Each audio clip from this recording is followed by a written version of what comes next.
Credits are important regardless of the path your teenager takes. If you're homeschooling high school, then you need to know about high school credits. Understanding high school credits is going to help you create a strong homeschool high school transcript and preparing your teen for life beyond homeschool.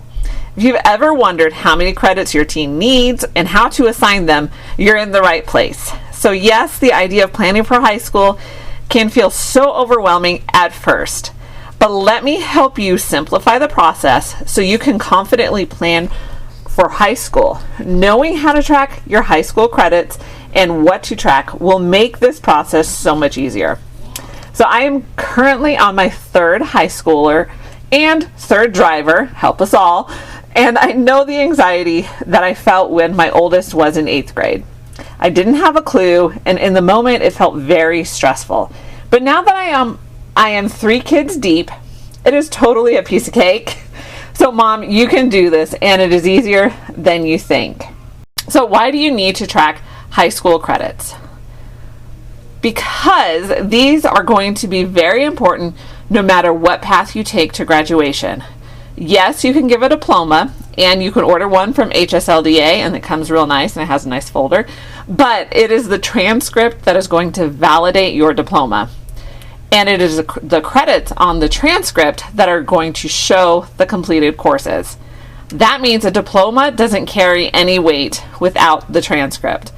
Colleges, military, or any other institution will always ask for the transcript and not the diploma. It is the credits on the high school transcript that validates your homeschooling high school.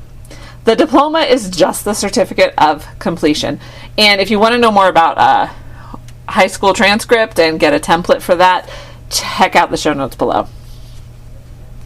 Okay, but what exactly are high school credits? A credit is a unit of measurement representing completed academic coursework. The credits on a high school transcript represent the student's time spent on the course. So typically 1 year's worth of coursework is 1 credit hour.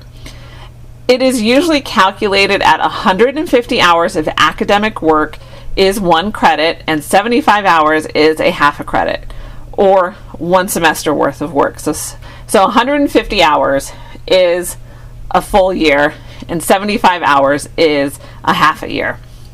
So these hours include course content, instruction time, and the time spent by the student on the work outside of the classroom or outside of the textbooks. For example, driver's education is on my kids' transcript. They are required to do 50 hours of actual driving time. Then we have discussions, online driver's education, etc.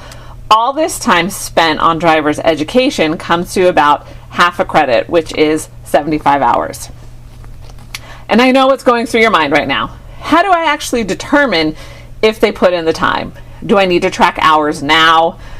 And the answer is no. So look at the publisher of your curriculum, because many times the publisher will mention how many credit hours the curriculum is.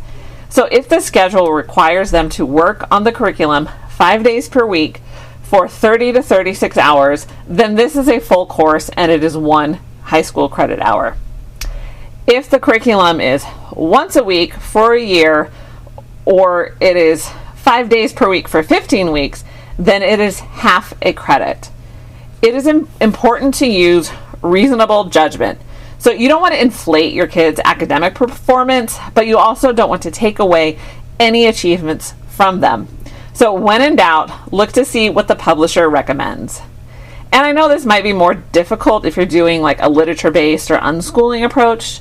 In this case, you might want to track hours more carefully, but I typically use a homeschool all-in-one curriculum. So that makes it easier to track the credits because I just follow the publisher then. But there are probably other ways to track high school credits for an unschooling approach.